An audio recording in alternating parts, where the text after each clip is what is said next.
Hello, and welcome to the latest episode of TEQ, where we explore the intersection of technology and life. I'm your host, Carolina Milanesi, and today we are going to be talking about the intersection of compassion and innovation in the field of caregiving. I am delighted, and I think this is a bit different, and you can see from the way I'm talking to you that there's some emotion because today the conversation really hits close to home. I think if you've been following me on different platforms, you know that my mom has been recently diagnosed with dementia. And like more than 53 million carers in the US alone, I have been challenge with finding the best way to support my mom on her journey that becomes our journey as a family. The challenges that we face as caregivers are overwhelming, but there's a lot of hope thanks to people like my guest today, who is the founder of Tender. Her name is Shauna Sweeney, and she has an amazing background because she does bring together technology, community, and a personal story that I'm going to let her share with us. She, as a background, she was the global director of industry and community marketing at Facebook. And through her personal story, became the founder and CEO of Tender. I am delighted, and I would like you to help me join Shauna to the conversation. Thank you so much, Carolina. It's wonderful to be here.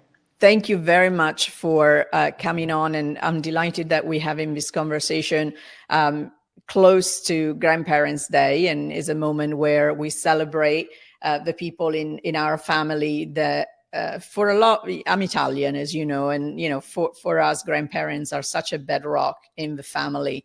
Yes, there's all the fun and games as a grandchild that you have, but as a son, daughter of aging parents, there are the challenges of having to find a way to help them be self-sufficient for as long as they can and support them when they cannot. And I want to start with your story and how you got to bring Tender to life. I'd love to share. Tender really started for me on my own crazy family journey 10 years ago.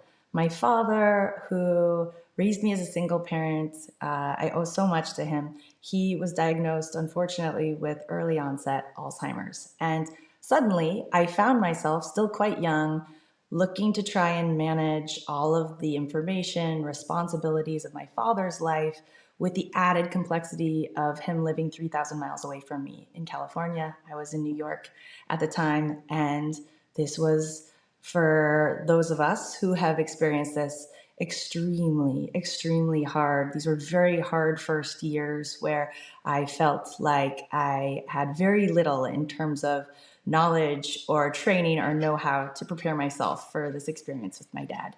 And I'm the kind of person, when I'm faced with a problem, I immediately start to go into research mode. I start looking for all the solutions, the tools that are available to me.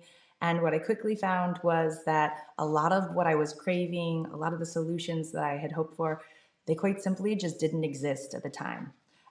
As you mentioned, I had this fairly large global role at Facebook, now Meta, at the time. And I thought to myself, surely I'm not the only one who's experiencing this, who's looking so motivated to take care of a loved one, in my case, my dad. There must be others out there like me. I started an employee resource group at the time inside of Facebook. This grew to several thousand of my colleagues, all going through the similar experience of navigating the complexities of taking care of a loved one. And I quickly realized that I was not alone, and that in fact this was a massive problem. There are millions of us out there who are experiencing this with very little technology to help us do this work.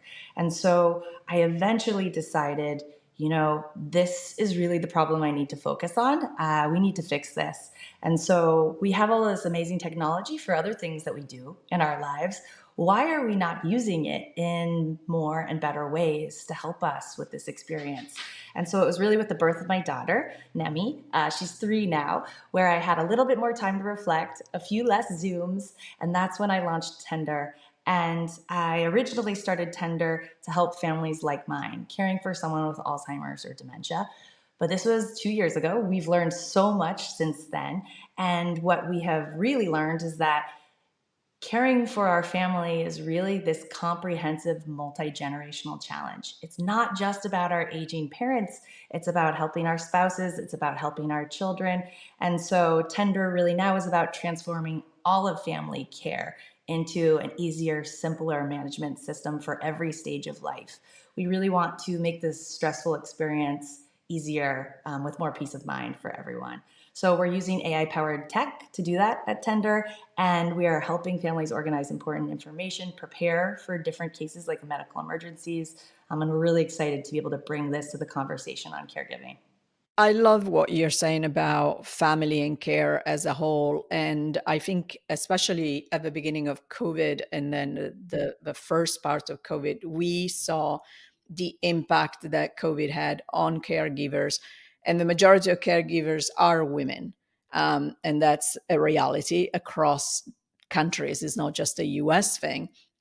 And to your point, it's not just about your child or your aging parent. It could be a relative, it could be your spouse, and it's all different, but there are certain parts that are the same. So when you're thinking about the challenges that caregivers face, what is top of mind for you? You mentioned records and documents and Mhm. things like that. So there's the bureaucratic part. But what else is top of mind that, when you're starting your journey and then Tender, you were thinking about?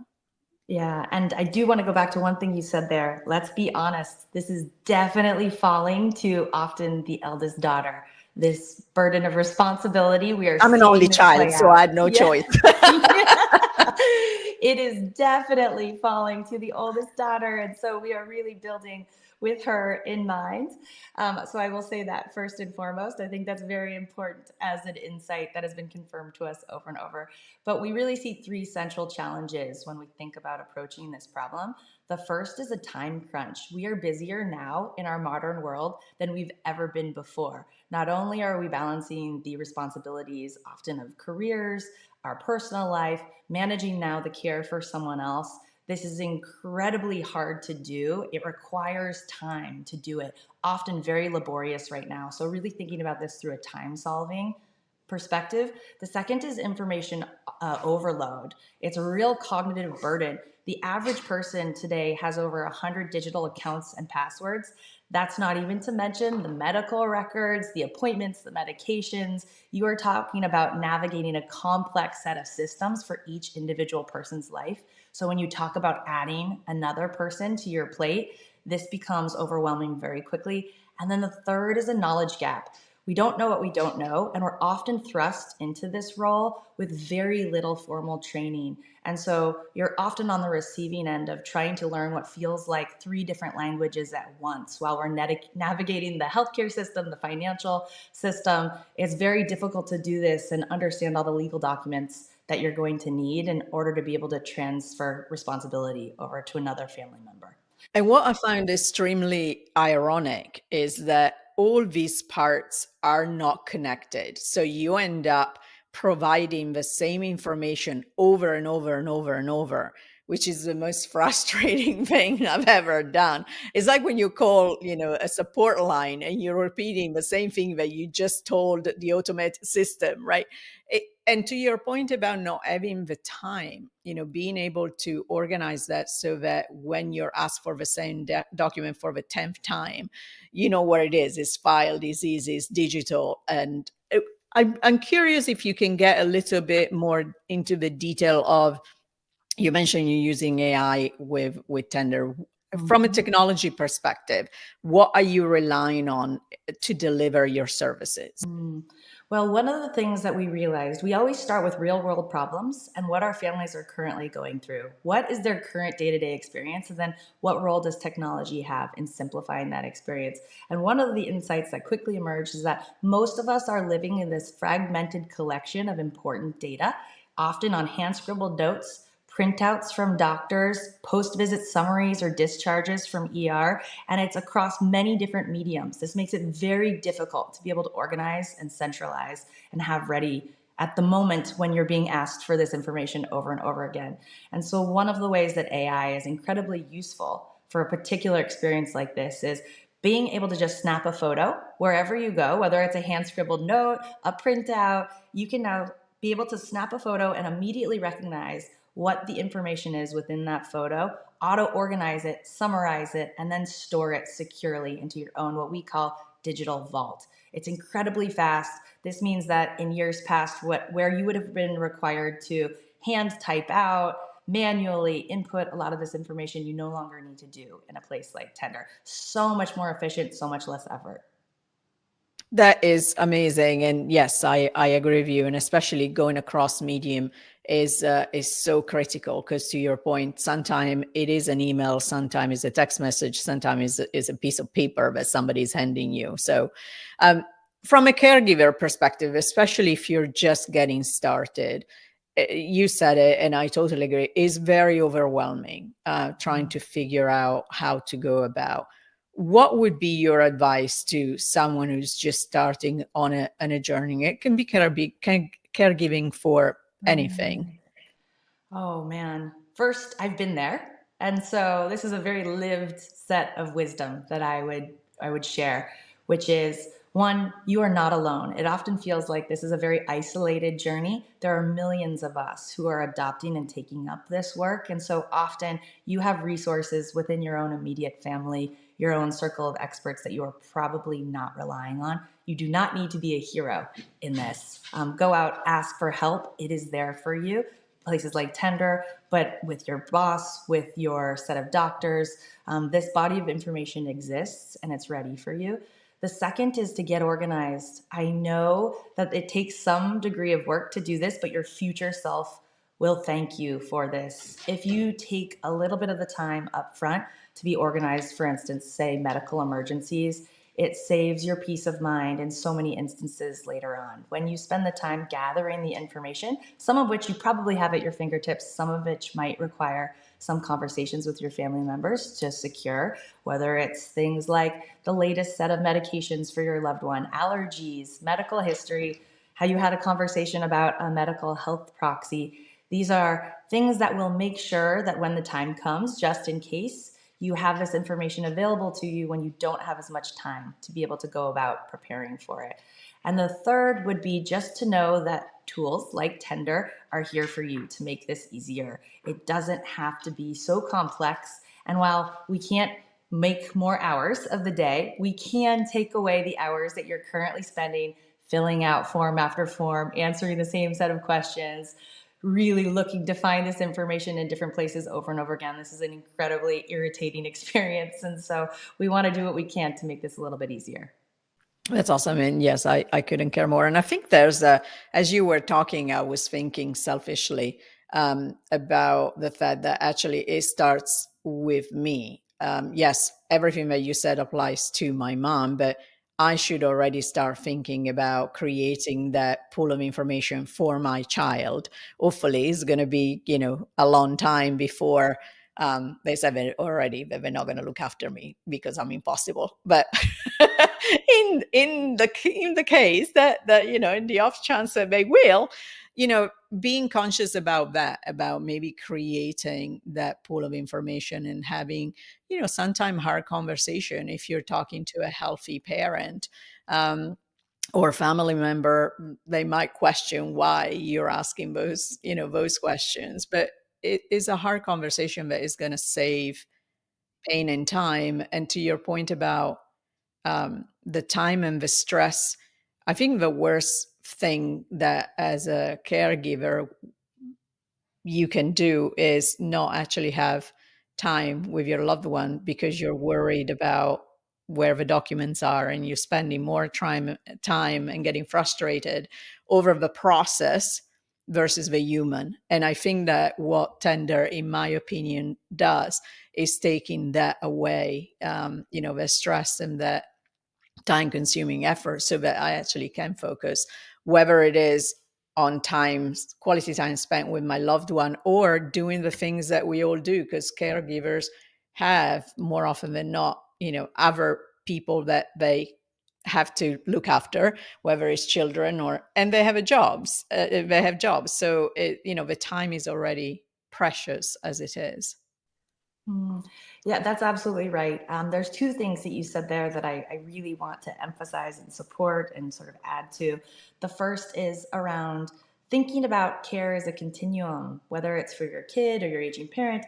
We really designed Tender to be a gradual onboarding process. You don't need to do it all at once. You can really think through specific scenarios you want to prepare for. So, for instance, for many parents, it's about sending their adult children off to college. Many of us don't realize that there are actually specific forms you need to fill out in order to get access to their health information. In the case of an emergency, once they're 18, these are great opportunities to start to build up this profile of important information that one day you're going to be able to give them to then use on their own as adults themselves. So the first is really gradual and building this up. The second is preparation as an act of love.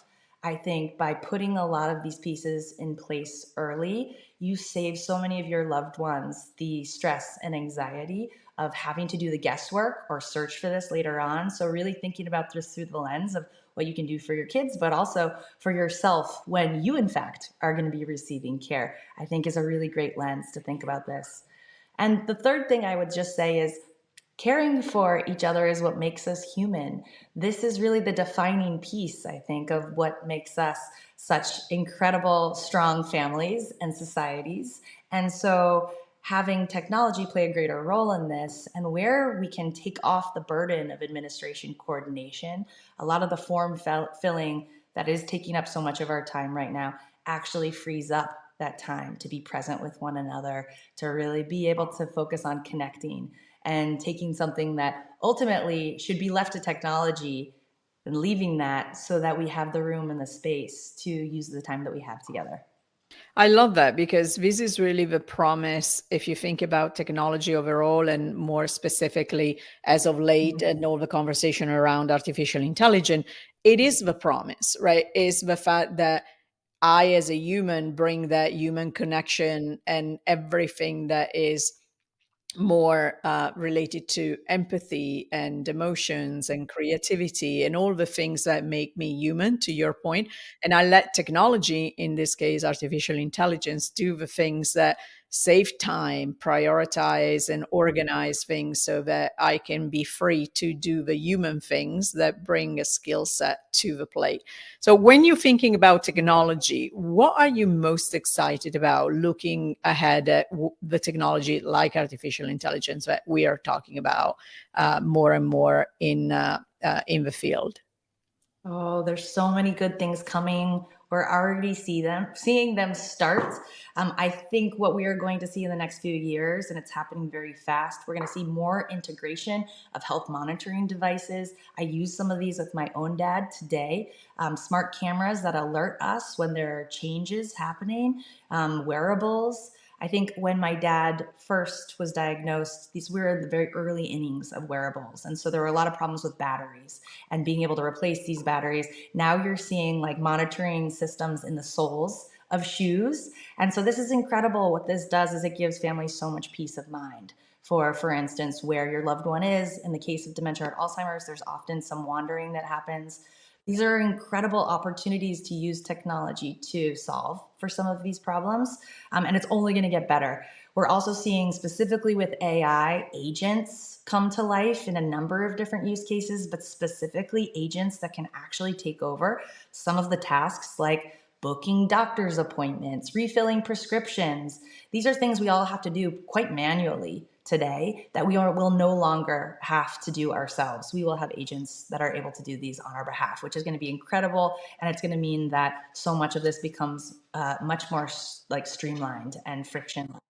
And then I think just virtual and augmented reality tools are such an important piece of taking on the role of caregiver. There's so much that comes from empathy and understanding of what your loved one is experiencing. It's hard for us to imagine what dementia or Alzheimer's might feel like, but with augmented reality, you can suddenly understand now how to communicate and to better connect in ways that you wouldn't have otherwise.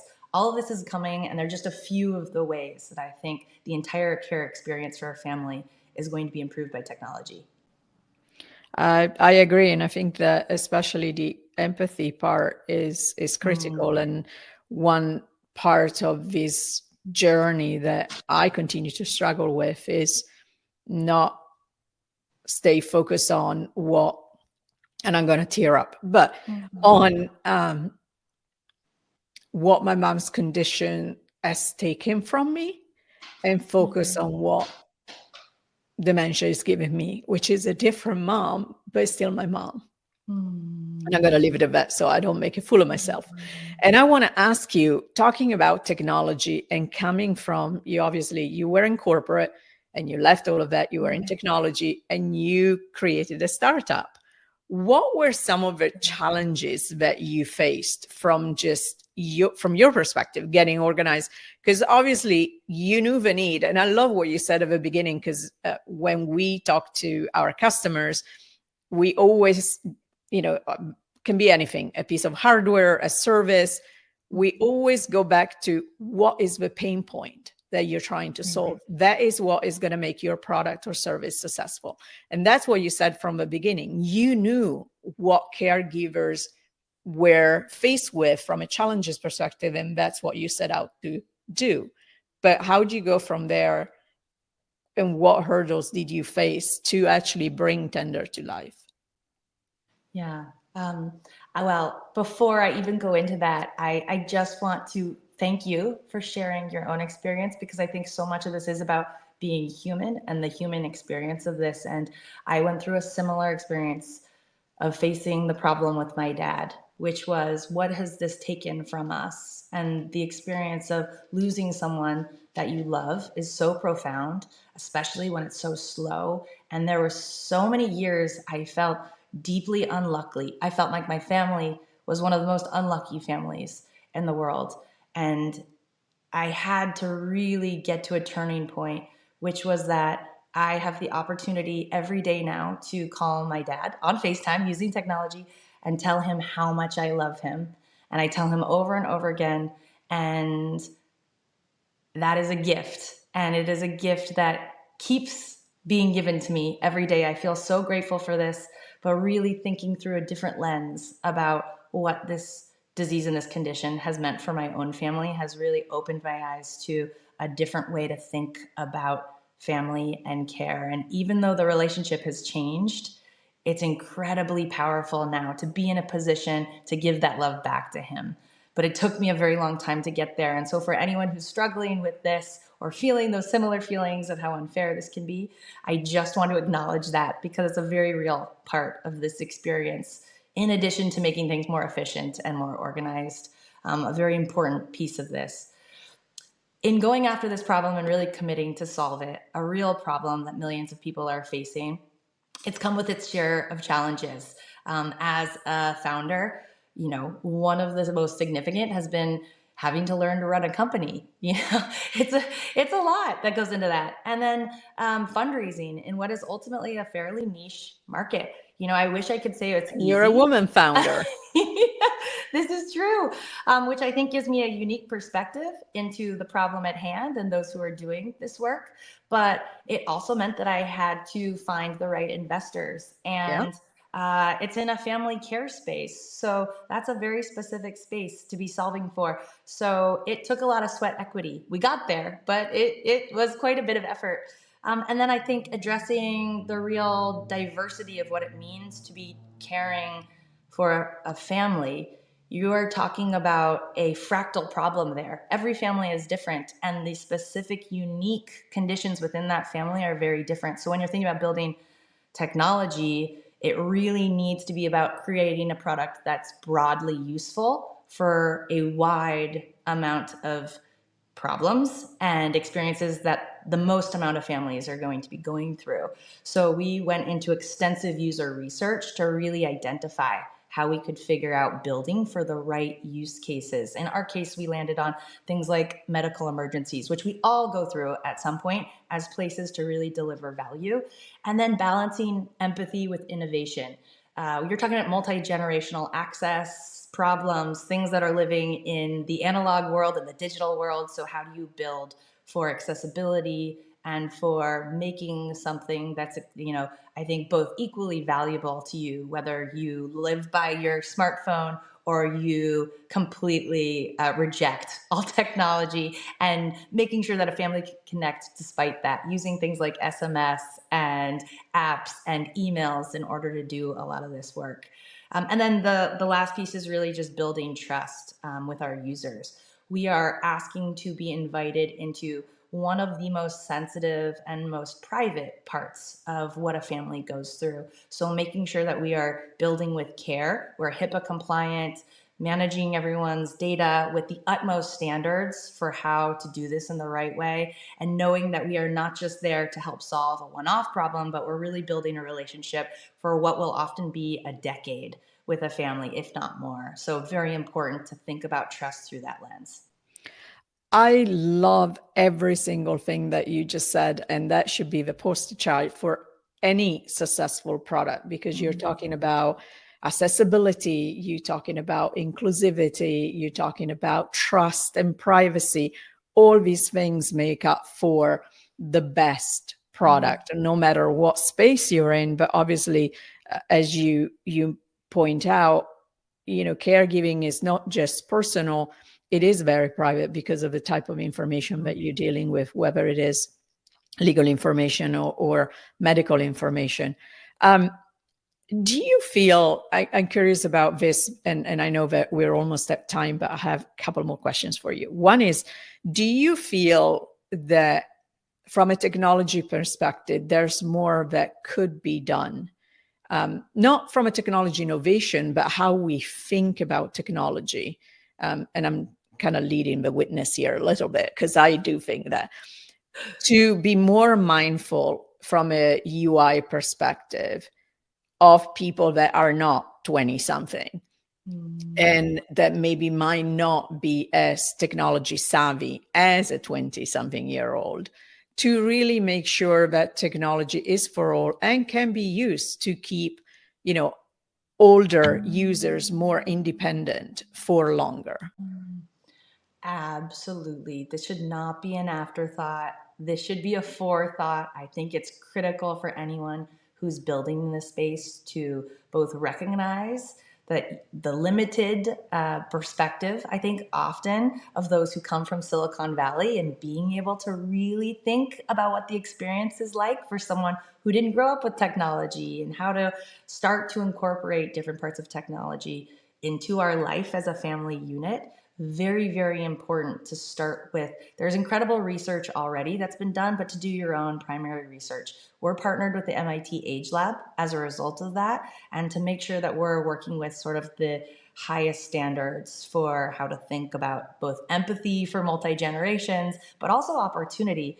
For those of us who are in technology looking for an incredibly complex problem that's worth solving at incredible scale, this is it. There's nothing more universal than the fact that we are all collectively aging, getting older, changing our relationship to one another as a family. It's an incredibly exciting opportunity. And so to do it right, we need to be able to incorporate that perspective from a very early start. At Tender, we started with user interviews across not just the person, often the eldest daughter, who was giving the care, but also the family member who was receiving the care, and making sure that we were delivering equal value across the board. And so I would advise anyone who's thinking about building for this space to start there, and to start with the right frameworks to make sure that the signal you're listening to is the right one. I love it.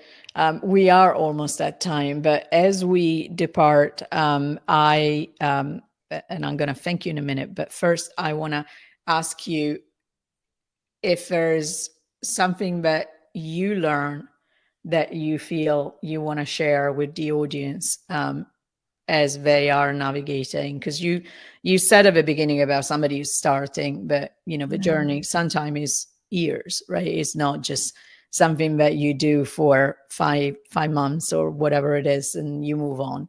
And as you said, to some extent it never ends, because it might end with one person, but then somebody else comes in. And so as a caregiver, it's a 24/7 lifetime almost journey. What's something that you learned that helped you and is going to help somebody else? It actually came from my dad's neurologist, and so I will pass this wisdom on to anyone who is now taking up the work of giving care.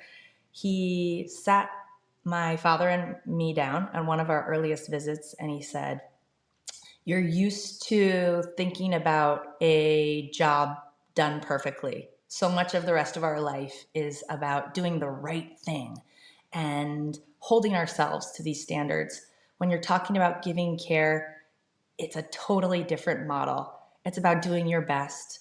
It's about knowing that that's enough and about continuing to find the strength to do it again the next day." Very different way of thinking about what a good job looks like. And so the wisdom I would pass along, that is not mine, but it helped me immensely in thinking about whether I was doing enough for my dad, was to think about it through the lens of, it's okay. Just do a little bit and then do a little bit tomorrow and do a little bit the next day. And that is more than enough. You're doing just fine. Very, very important, above and beyond any tools or solutions, to adopt that mindset. And then the second piece would just be, it's gradual. You're going to try things that work today. They won't work tomorrow. And you're going to try new things tomorrow. And that's also okay. And we will be there with you every step of the way to help you problem solve, identify new ways of doing things, and connect you to others who have learned other insights and wisdom that might actually help you with whatever problem you're trying to solve today. Shauna, it's been an absolute pleasure to have you on. Thank you for the wisdom and the grace that you shared. And I'm getting emotional again.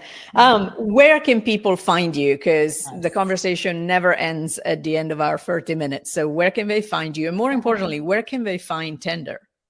So we are so excited to welcome you onto the platform. You can find us online at our website, www.tenderco.co. You can find us on the App Store. Just type in Tender Care into search and you can download us there. Come join us on LinkedIn under Tender, or on Instagram under Join Tender. We are so excited to welcome you into the community and to help you on this journey and to make this as easy as possible for you. Thank you so much for being with us today. And I wish you all the best for how Tender is going to continue to grow and change and develop as your passion takes you on the journey. Thank you so much, Carolina. It's been wonderful.